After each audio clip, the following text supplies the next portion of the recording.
안녕하세요. 당신의 사연 당사입니다. 여러분 잘 지내고 계신가요? 여러분께 시원한 커피 마시며 함께 들으면 좋을 이야기를 들려드리고자 합니다.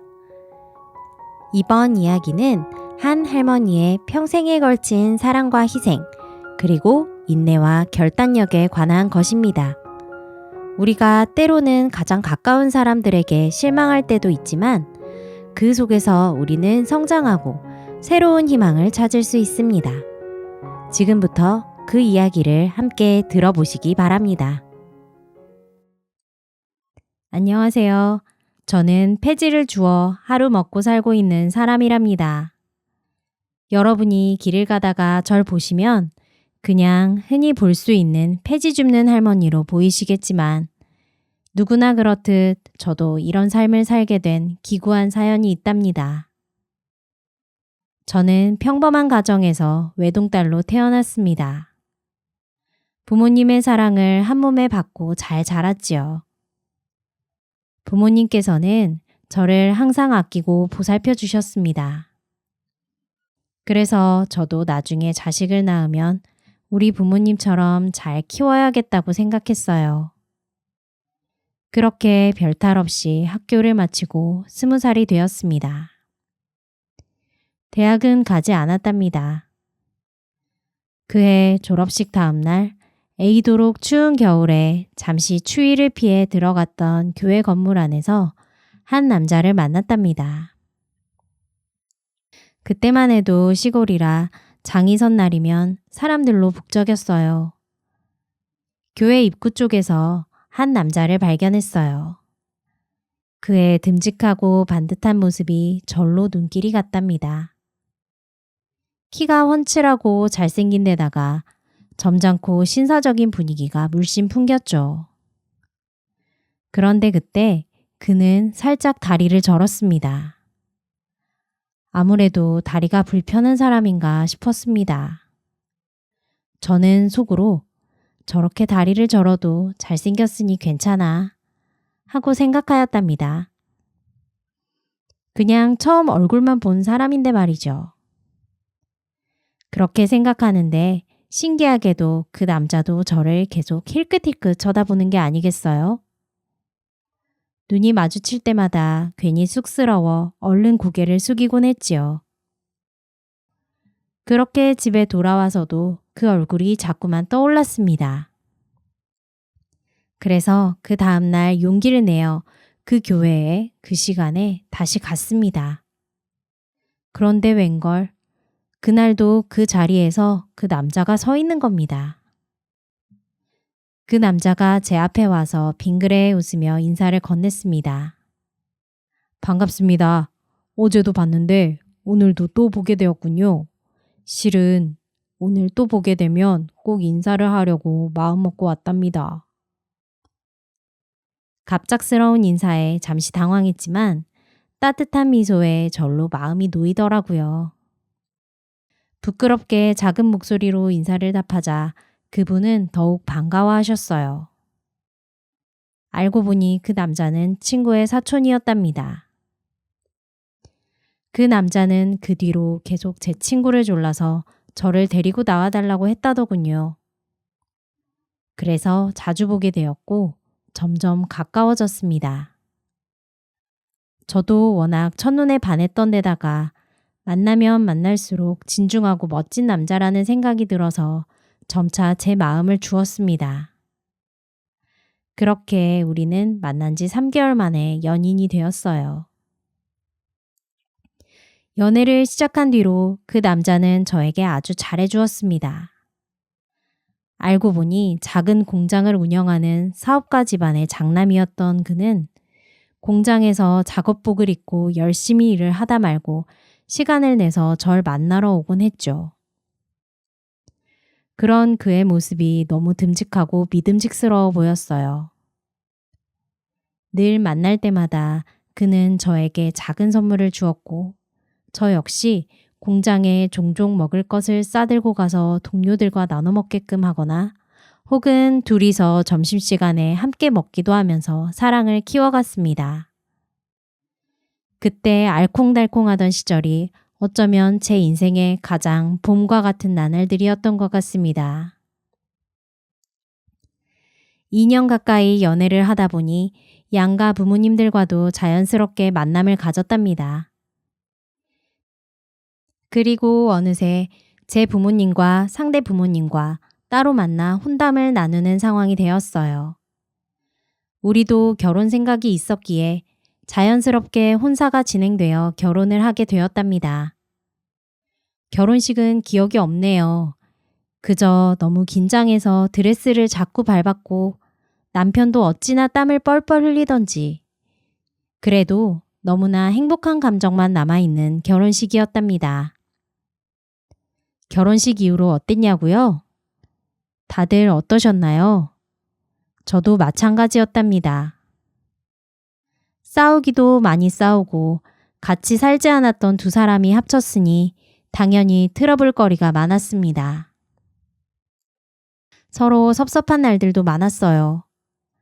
저는 제가 잘못을 하더라도 괜히 더 성을 내곤 하였습니다.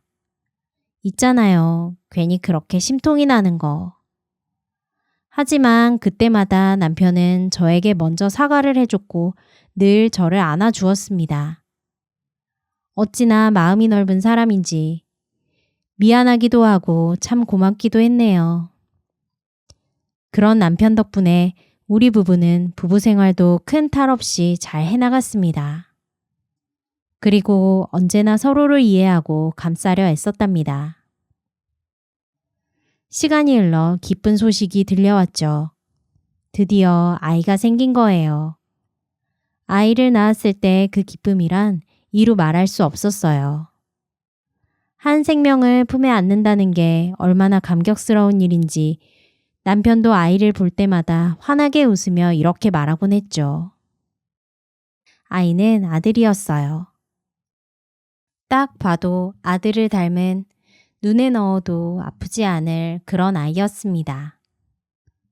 우리 부부는 여러 시행착오를 겪으며 아들을 잘 키워나갔습니다. 아들은 큰 병치레 없이 건강하게 잘 자랐어요. 그러면서 남편의 무역 사업이 번창하게 되었어요. 남편은 늘 아들이 복덩이라고 이야기하였죠. 아들을 낳은 뒤에 사업이 잘 되기 시작했거든요. 하지만 사업이 바빠지면서 남편은 아들과 보내는 시간이 줄어들었습니다. 하지만 그만큼 금전적으로는 풍족했고 우리는 어느새 서울에도 번듯한 집 한 채를 마련하고 안정적으로 생활을 해나가게 되었습니다. 남편의 빈자리를 채우기 위해 저는 그 누구보다 아들에게 정성을 쏟았어요. 좋은 음식으로 건강하게 키우고 씩씩하고 당당한 아이로 자라길 바랐죠.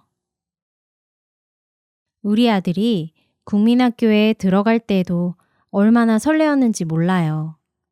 씩씩하게 혼자 가겠다고 엄마는 그만 가라고 하던 그 모습이 아직도 눈에 선합니다. 우리 아들 학교에 가서도 엄마 생각하며 씩씩하게 생활해야 해.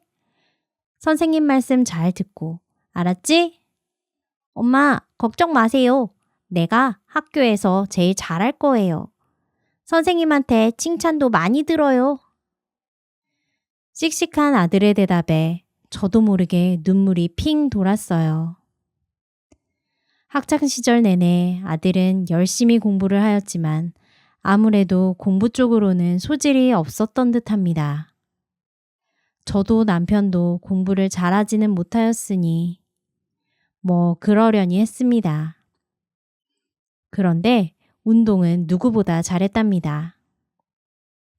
학교에서 운동 관련하여 상도 많이 타왔고 체육 선생님들의 사랑도 듬뿍 받았어요. 그때마다 아들은 으스대며 저에게 자랑하곤 했죠. 엄마, 이번에 내가 또 달리기 1등 했어. 축구도 우리 반이 우승했는데 내가 혼자 골을 다 넣었다고. 우리 아들 정말 대단해.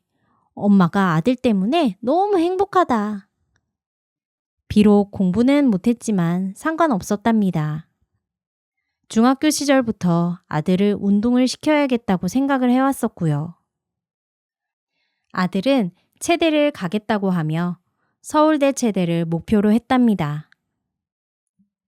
엄마, 걱정 마. 내가 무조건 서울대 갈 거니까. 엄마 아들이 서울대생 되는 거 보게 해줄게. 친구들한테 자랑하게 해줄 거야. 그래, 우리 아들. 엄마는 네가 어딜 가든 응원한단다. 넌 못할 게 없는 내 자랑스러운 아들이란다. 그러니 무리하지 말고 다치지 말고 걱정 마. 엄마가 잘 먹여줘서 아주 강철 체력이라고. 아들은 그렇게 열심히 체대 입시를 준비했답니다. 하지만 운명의 장난이라고 할까요? 아들은 첫 번째 도전을 실패하고 말았습니다. 서울대에 떨어진 거예요. 다른 지원한 대학에는 붙었지만 아들은 서울대가 아니면 가지 않겠다고 하며 재수를 하겠다고 하더군요. 엄마, 미안해요. 제가 열심히 했는데 한 번만 더 도전해 볼게요. 우리 아들, 엄마가 우리 아들이 얼마나 노력했는지 잘 알아. 지금 마음이 많이 아프지? 하지만 인생은 길단다. 포기하지 말고 다시 도전하자. 아들을 위로하는 제 마음이 한편 너무 아팠어요. 하지만 아들은 다시 재수학원에 들어가 재수를 열심히 준비했답니다. 그런데 문제는 그때부터 생겨났답니다.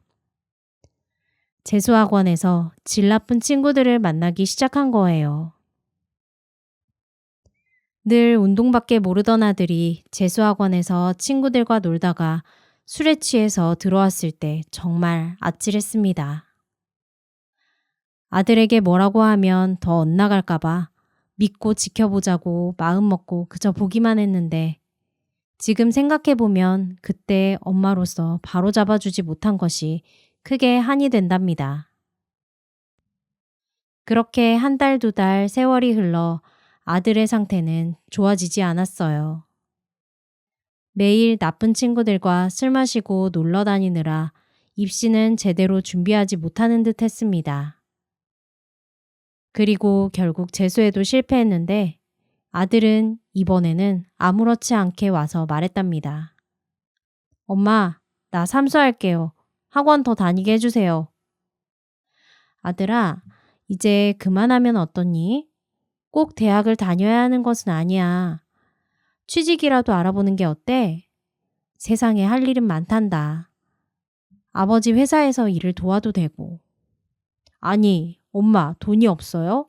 왜 안 된다는 거예요? 그냥 시켜주세요. 내가 하고 싶어요. 나 서울대 갈 거라고요. 나 못 믿는 건가? 아들의 말에 마음이 미어졌어요. 아들은 1년 만에 완전히 다른 사람이 되어 있었답니다. 내가 뭘 잘못한 걸까? 내가 아들을 망친 걸까? 아들을 바로 잡아주지 못한 지난날에 대한 후회와 자책감에 저는 늘 밤잠을 설치기 일쑤였죠. 결국 아들은 삼수를 시작했지만 그 해도 생활은 달라지지 않았고 오히려 집에 돈만 달라고 조르기 시작했어요. 엄마, 저 용돈 좀 더 주세요. 친구들랑 술 먹으러 가야 돼요. 아들아, 너무 놀기만 하면 안 되지. 그리고 돈은 어제도 줬는데 벌써 다 쓴 거니? 아니, 어제 준 돈을 왜 오늘 얘기하는 거예요? 아들아, 아버지가 밤늦게까지 열심히 일해서 벌어오시는 돈이야. 소중한 줄 알아야 해. 우와, 정말 주기 싫으면 주지 마세요. 왜 사람을 미안하게 만들어요? 내가 이 집에서 돈이나 축내는 기생충인가? 그렇게 생각하시는 거예요? 아니야. 그런 게 아니고. 아들은 그렇게 휙 하고 나가버리더니 일주일 동안 연락도 없이 들어오지 않았답니다. 너무 놀라서 아는 친구들 번호로 연락을 돌린 뒤에 한 친구 집에서 지내고 있다는 것을 알았답니다. 그때 아직 늦지 않았을 때 아들을 데리러 갔어야 하는데 아들이 그렇게 친구 집에서 지내는 동안 아들에게 여자친구가 생기고 말았습니다. 그 질 나쁜 친구들 중에 한 명이었죠. 아들은 돈이 떨어지자 집으로 돌아왔지만 집에서 하는 말이라고는 돈 달라는 말뿐이었답니다. 엄마, 나 돈 쓸 일이 생겼는데. 엄마, 저 차 한 대만 뽑아주면 안 돼요? 차 없어서 학원을 못 가겠어요. 별의별 핑계를 대며 돈을 받아가고 기껏 등록한 학원을 가지도 않았습니다. 매일같이 여자친구랑 놀러 다니느라 바빴습니다. 그러니 불안하여 아들에게 물었습니다. 아들아, 그 여자친구랑은 깊은 사이니? 혹시 결혼할 생각이라도 있는 거야? 아우, 엄마, 제 나이가 몇 살인데요. 결혼은 무슨... 아들은 어이가 없다는 듯 대답했지만 얼마 지나지 않아 제 불안은 현실이 되었습니다. 아들이 여자친구를 데려왔어요. 아이가 생긴 것이었습니다. 엄마, 손주가 생기셨어요. 저 결혼할 거예요. 결혼 준비 좀 도와주세요. 순간 머리가 띵 하더라고요. 아직 애인데 자기 밥벌이도 못하면서 결혼이라니. 하지만 아이가 생겼다는 말에 더 이상 할 말이 없었습니다. 부모로서 여자 쪽 부모에게도 뭐라고 할 말이 없었어요. 그렇게 아들의 성급한 결혼이 성사됐습니다. 물론 아들은 벌어놓은 것도 없고 돈벌이도 없으니 저희 부부가 신혼집 마련까지 도와줬습니다. 그것도 서울에 집을 사줬어요. 그리고 그 대신에 정신 차려서 아빠 노릇 잘 하라고 말했습니다. 아들은 각오만큼은 나라를 구하러 전장에 나가는 장군 같았습니다. 하지만 각오만 그랬지 어디 사람이 변하겠습니까? 결국 결혼 생활도 채 1년이 지나기 전에 위기가 찾아왔죠. 애는 낳아놨는데 엄마 아빠가 되어가지고 할 줄 아는 일도 없고 돈도 못 벌고. 더군다나 사돈들은 나몰라라였어요. 앞길 창창한 아이의 앞길을 막아놨으니 우리더러 책임지라는 태도였답니다. 저도 할 말이 없으니 뭐라고 할 수도 없었어요. 결국 저는 아들 집으로 출퇴근을 하며 아이를 봐주었고 아들 부부는 서로 맞벌이를 하겠다더니 아들은 취직은커녕 어디 일자리 구하러 한 번 가지를 않았어요. 집에서 빈둥거리며 놀기만 하는 거예요. 며느리는 툭하면 힘들다고 친정으로 도망가 버렸고 결국 고민하다 마음이 약해진 제가 나섰어요. 아들 내외에게 카페를 차려주었어요. 아들 내외는 정말 좋아하더군요. 갑자기 저에게도 잘하고 저도 기분이 좋아서 앞으로는 잘 될 것 같은 느낌이 들었습니다. 처음 한두 달 아들 내외는 열심히 카페 일을 하더군요. 카페도 잘 되었답니다. 그런데 3달째부터인가 아들 내외는 알바를 돌리고 자기들은 놀러를 다니기 시작했어요. 제가 걱정이 되어서 물어봤더니 엄마, 걱정 마세요. 저희가 알아서 잘 할게요. 아들은 늘 그렇게 말하곤 했죠. 그런데 정작 가게에는 거의 얼굴도 비추지 않았어요. 하지만 놀랍게도 카페는 잘 되었어요.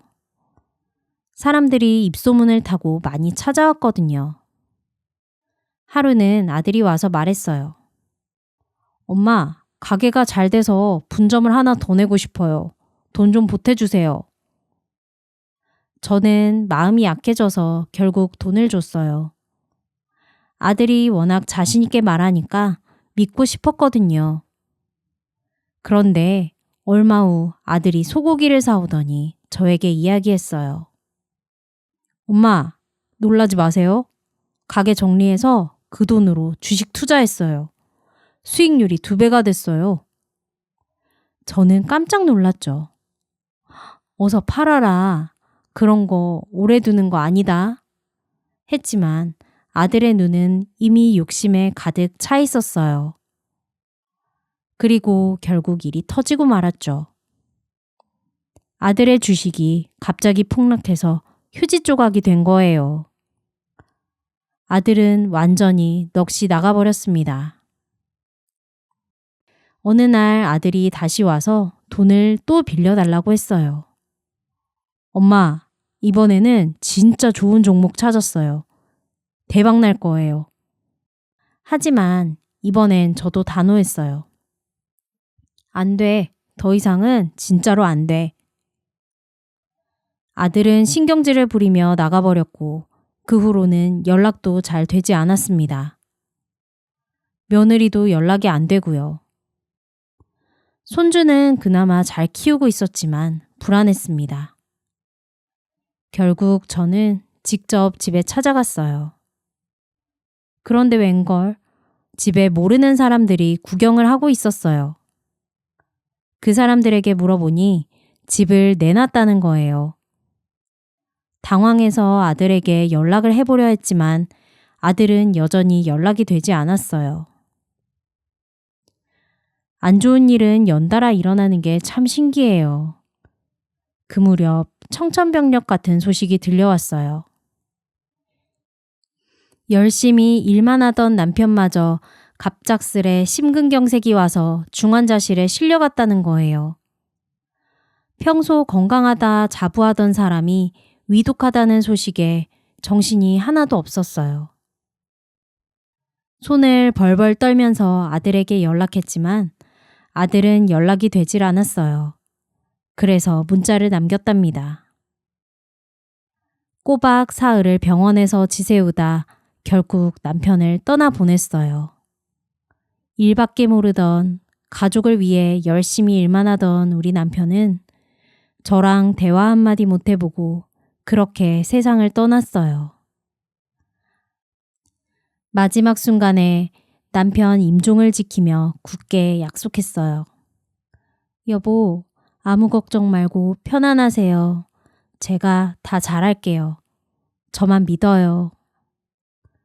아들은 장례식 이틀 차에야 연락이 되어서 그래도 상주 역할은 했답니다. 정말 남편이 떠나고 나니 세상의 절반이 사라져버린 듯 허무하고 슬펐어요. 그 마음은 여전히 채워지지 않는답니다. 하지만 든든했던 건 남편이 사업을 잘 일궈놨고 많은 재산을 남겨주었어요. 그리고 보험금도 3억 정도 나와서 앞으로 생활은 어렵지 않으리라 생각했습니다. 그런데 장례를 다 치르고 아들 내외가 저에게 와서 그러더군요. 아버지 재산 중에서 자기들 몫을 달라고, 집 사서 살게 돈을 달라고 하더군요. 어이가 없었답니다. 다 알면서도 모르는 척 집은 어떻게 했냐고 물어보니 아들은 그냥 어쩌다 보니 날렸다고 집 살 돈이 필요하다고 하더군요. 보나마나 또 주식을 했나 싶었습니다.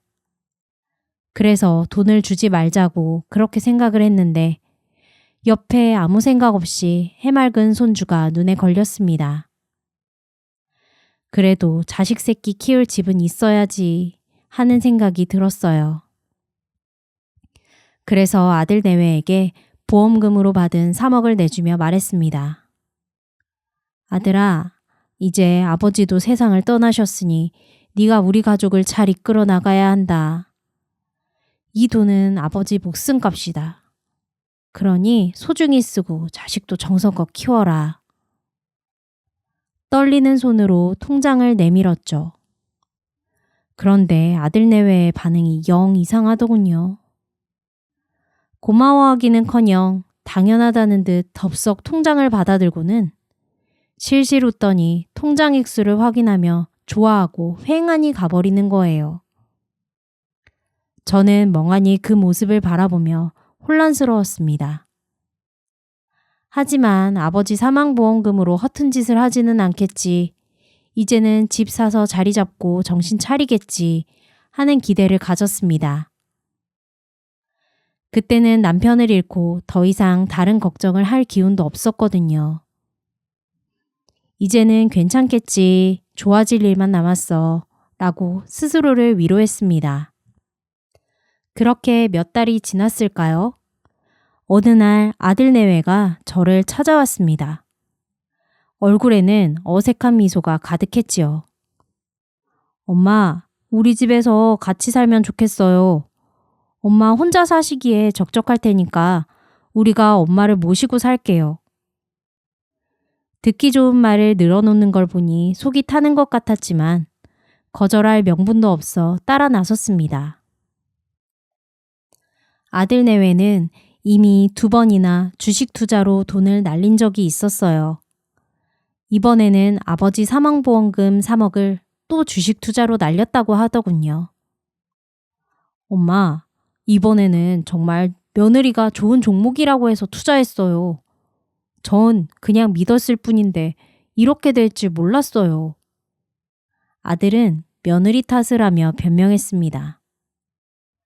저는 속으로 또 시작이구나 싶었지만 이번 기회에 아들을 사람으로 만들어야겠다는 생각이 들었어요. 정말 마지막 기회라고 생각하고 아들을 내 곁에 두기로 결심했죠. 그래, 그럼 우리 집으로 들어와 같이 살자. 내가 도와줄게. 아들 내외는 감사하다고 했지만 그들의 진심은 뻔히 보였어요. 빌붙겠다는 의도가 분명했죠. 하지만 이번엔 다르게 해야겠다고 결심했어요. 아들을 사람으로 만드는 마지막 기회라고 생각했으니까요. 그러나 함께 살기 시작하면서 예상치 못한 일들이 벌어지기 시작했어요. 특히 며느리가 저를 무시하고 손주에게도 할머니 말은 듣지 말라고 하더군요. 손주도 점점 저를 무시하기 시작했어요. 식사 때 잠깐 나와 밥 먹는 시간 말고는 가족들과 마주칠 일이 없었죠. 며느리는 저를 마치 식모 취급했고 손주도 저를 무시하기 시작했어요. 할머니, 할머니한테 이상한 냄새 나요. 가까이 오지 마세요. 며느리도 저를 보면 인사조차 하지 않았어요. 저는 정말 너무나 가슴이 아팠답니다. 하루는 제가 멍하니 앉아 있는데 아들이 저에게 와서 말하더군요. 엄마, 무슨 일 있으세요? 무슨 일 있는 거예요? 저는 쓸쓸한 마음을 감추고 고개를 저었습니다. 아니야, 엄마는 괜찮아. 그런데 아들의 표정이 딱딱하게 굳어지는 게 아니겠어요? 엄마, 그럼 뭐라도 하셔야 되는 거 아니에요? 요즘 집에서 아무것도 안 하고 나가서 일을 해서 돈 벌어오시는 것도 아니고 뭐예요 도대체? 아들의 목소리가 거칠게 느껴졌어요. 순간 가슴이 철렁했습니다. 얘야, 엄마는 뭐라도 하고 싶지. 그런데 너희가 내가 뭘 하든 싫어하잖니. 말을 채 끝내기도 전에 아들이 큰 소리로 말을 자르더군요. 와, 엄마가 제대로 하면 우리가 뭐라고 안 하죠. 그리고 엄마가 자꾸 나서서 이래라 저래라 간섭하시고 할 줄 아는 것도 없으면서 자꾸 집안일 한다고 나대시니까 우리가 좀 힘들어요. 너무 황당하고 어이가 없어서 할 말을 잃었어요. 내 아들이 나에게 이런 소리를 하다니. 눈물이 쏟아졌습니다. 얘야, 엄마한테 그게 무슨 말, 떨리는 목소리로 뭐라고 말을 하려고 했지만 아들은 이제 제 말은 들을 생각이 없는 것 같았어요. 엄마, 정말 지긋지긋해요. 엄마라고 하나 있는데 아무 도움도 안 되고. 참, 아이고 내 팔자야. 아들의 말에 제 마음은 산산이 깨져버리고 말았어요. 내가 너를 어떻게 키웠는데, 내가 너를 얼마나 사랑해 주었는데, 아들을 키우며 고생했던 그 순간순간들이 주마등처럼 지나갔습니다. 하지만 모든 이야기를 입 밖으로 낼 힘도 없었습니다. 그저 온 세상이 무너지는 아픔에 숨이 턱 막혀왔어요. 남편이 죽어 세상의 절반이 무너졌고, 그리고 남은 절반, 내 아들이 내 마음속에서 사라지는 순간이었습니다. 세상이 캄캄해지는 것 같았어요. 저는 그날 크게 각오를 했습니다. 마음을 단단히 먹고 이 집을 떠나기로 결심했어요. 집은 다행히 제 명의로 되어 있었습니다. 제가 이대로 나가면 아들 내외가 그 집에서 맘 편히 살겠거니 생각했습니다. 그 꼴은 못 보겠어요. 그래서 어찌해야 하나 고민을 하다가 옛 남편의 절친한 친구 중에서 명동에서 크게 사채업으로 성공한 분이 생각나 그분을 찾아갔습니다. 제 사연을 들은 그분은 어이없어하며 저를 도와주시기로 하셨어요. 더군다나 자기도 이득이 될 것 같다며 좋아했고요. 그래서 그 집을 담보로 시세의 절반에 달하는 금액을 사채로 대출받았어요. 남편 친구분은 그 집 사는 사람들에게 이자며 원금을 받기로 했고요. 만약 갚지 않는다면 저는 그냥 그 집을 다 가지시라고. 그렇게 서로 정리를 하고 저는 신경을 쓰지 않기로 했답니다. 그 돈으로 남편 공장이 있던 자리에 작은 집을 하나 지어 그곳에서 살기 시작했습니다. 얼마 지나지 않아 아들이 그 사실을 알고 놀라서 연락이 왔어요. 얼마 만에 아들이 저에게 전화를 한 것인지. 그러고 보니 아들과 통화를 한 것이 언제인지 기억조차 나지도 않아 헛웃음이 나더군요. 전화를 받으니 아들이 다짜고짜 따져댔어요. 엄마, 무슨 짓을 하신 거예요? 왜 집을 담보로 사채를 받으셨어요? 이상한 사람이 찾아온다고요. 저는 냉정하게 그리고 차분하게 대답했어요. 너희들 내쫓아버리려다가 그래도 집값 절반은 내가 내주기로 한 거니 다행으로 알아라. 나머지 절반은 내 몫으로 내가 가져온 것이다. 너희 가족 계속 거기서 살고 싶으면 열심히 벌어서 갚아. 이자도 은행만큼만 받기로 했으니 걱정하지도 말고. 요즘 그 정도 대출 끼고 다들 집 산다는데 뭐가 문제니? 나는 갚을 생각 없으니까 너희 알아서 해라. 아들은 어쩔 줄을 몰라 하며 애원했어요. 엄마, 제발 이러지 마세요. 우리가 잘못했어요. 그냥 집으로 돌아오세요. 우리가 잘할게요. 그러나 저는 단호했습니다. 더는 찾아오지도 연락하지도 마라. 내가 대출받은 돈은 그 집값 절반밖에 안 되고 그 돈 안 갚으면 이자고 뭐고 해서 집은 빚쟁이에게 넘어갈 거다. 그리 알고 있어라. 아니, 그게 무슨 말도 안 되는 소리예요. 엄마! 어머니! 얘기 다 했니? 나 끊는다. 그게 아들과의 마지막 대화랍니다. 그 후로는 아들 가족과는 연락을 끊어버렸어요. 그렇게 혼자 지내던 어느 날 갑자기 낭평 공장 부지가 재개발 계획 안에 들어가게 되어 50억이라는 큰 보상금을 받게 되었어요. 남편이 마지막으로 저에게 준 선물 같았지요. 이 돈을 어떻게 할까 고민하던 끝에 내가 죽으면 못된 아들과 며느리에게 돌아갈 테니 아예 앞으로 죽을 때까지 몽땅 기부를 해버리자고 결심했습니다. 그 후로 저는 고아원을 돌아다니며 기부하는 재미로 살았어요.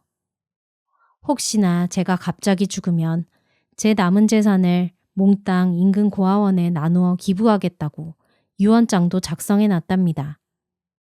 저는 그렇게 작은 원룸에서 생활하면서 폐지를 주어 내다 판 돈으로 먹고 살며 남은 삶을 보람차게 보내기로 했지요. 제가 이렇게 기부를 하게 되니 아이들이 더 좋은 환경에서 자랄 수 있게 되었어요. 가끔 고아원에 들러 이런저런 살림을 도와주는데 매일 아이들의 밝은 웃음을 보면 얼마나 기쁜지 몰라요.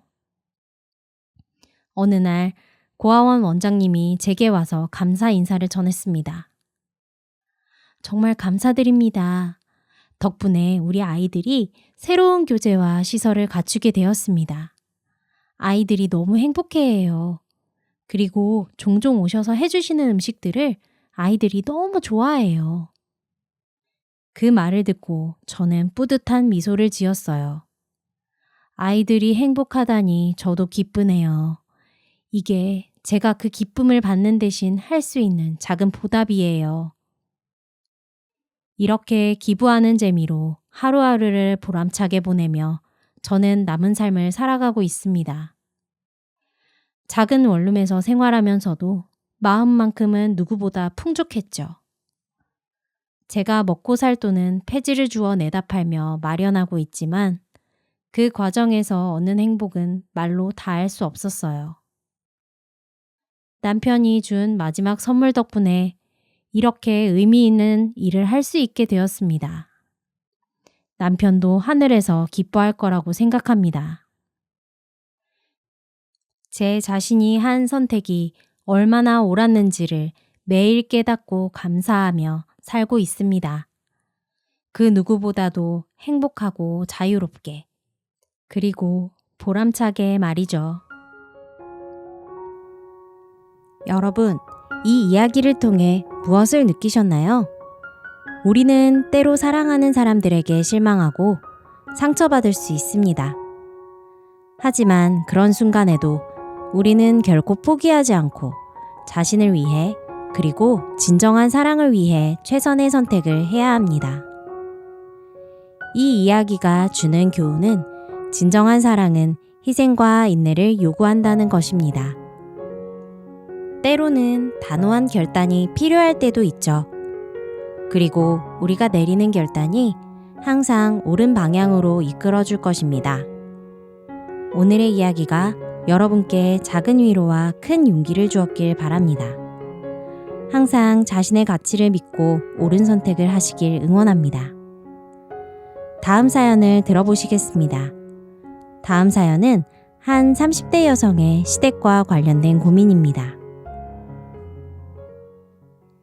안녕하세요.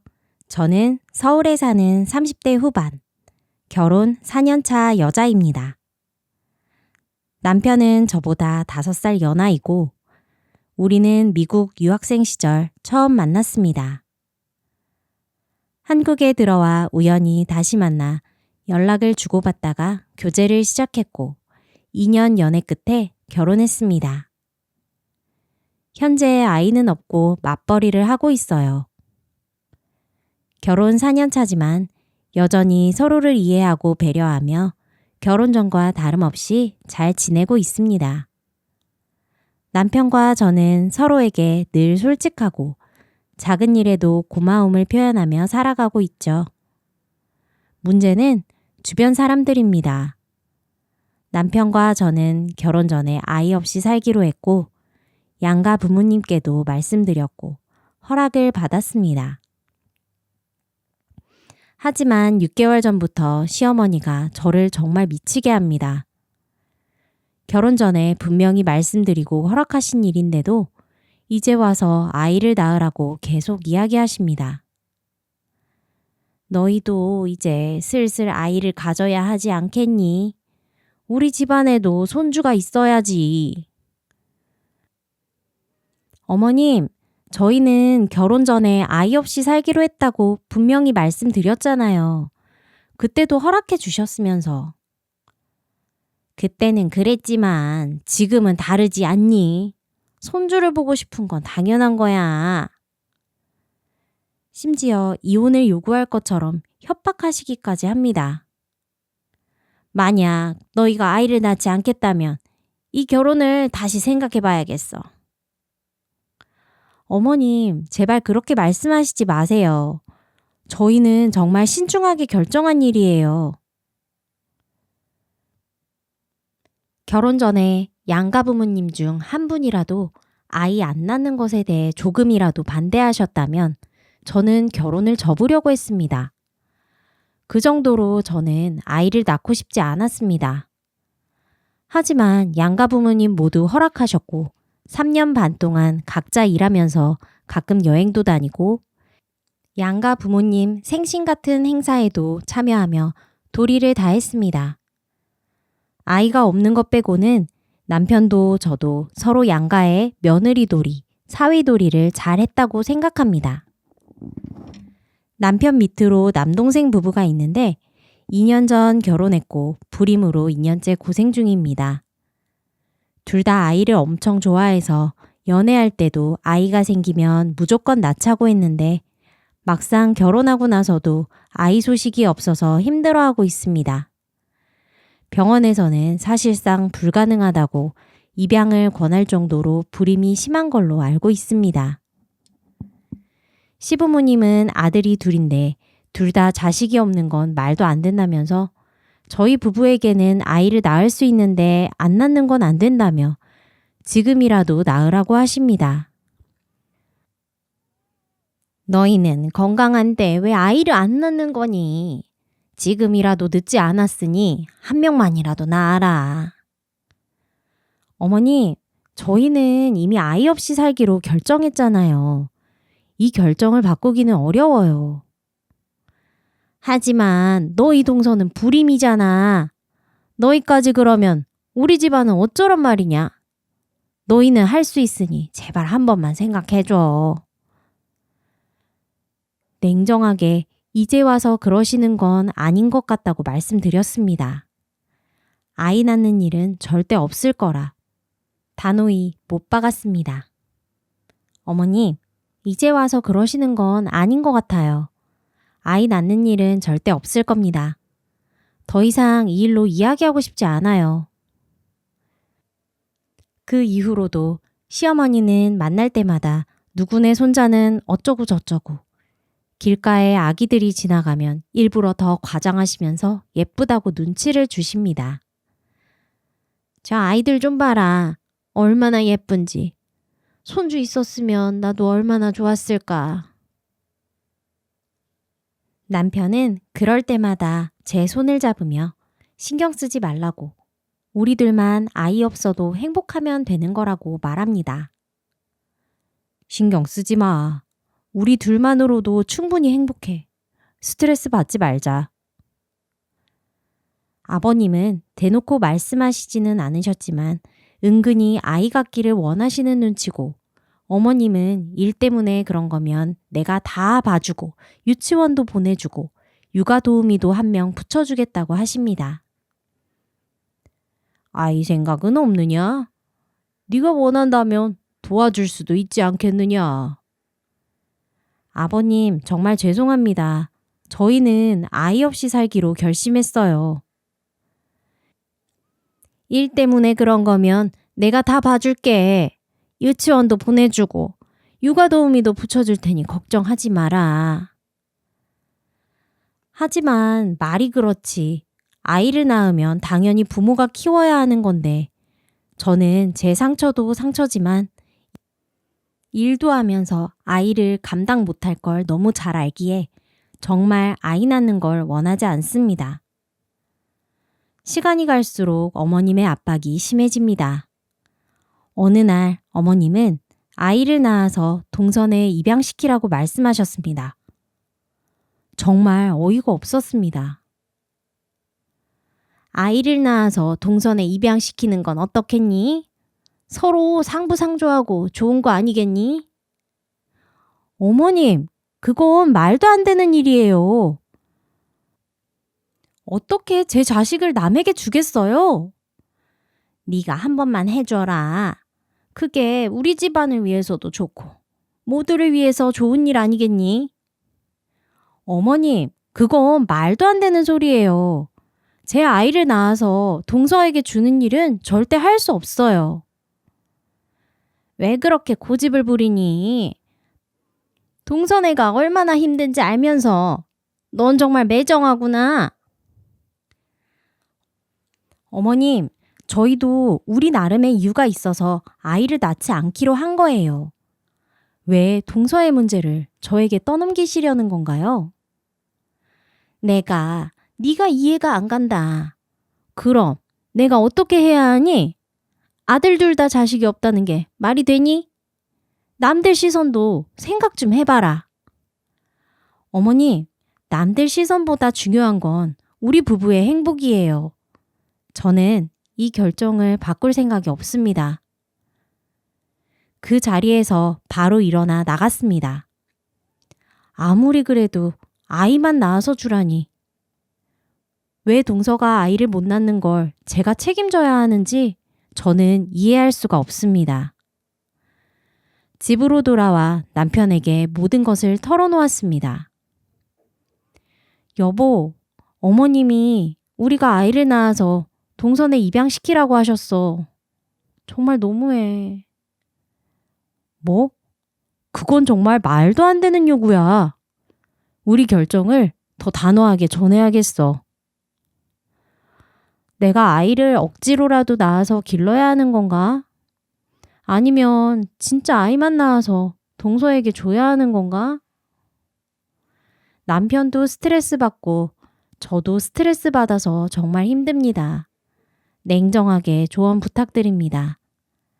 여러분의 생각과 조언이 저에게 큰 도움이 될 거예요. 여러분은 오늘의 사연을 들으며 어떤 생각이 드셨나요? 이 30대 여성은 어떻게 해야 할까요? 여러분의 의견과 생각을 댓글로 남겨주세요. 그리고 구독, 좋아요, 알림 설정을 해주시면 더 흥미로운 이야기로 찾아뵙겠습니다. 언제나 건강하고 행복한 하루 보내세요. 당신의 사연 DJ 당사였습니다.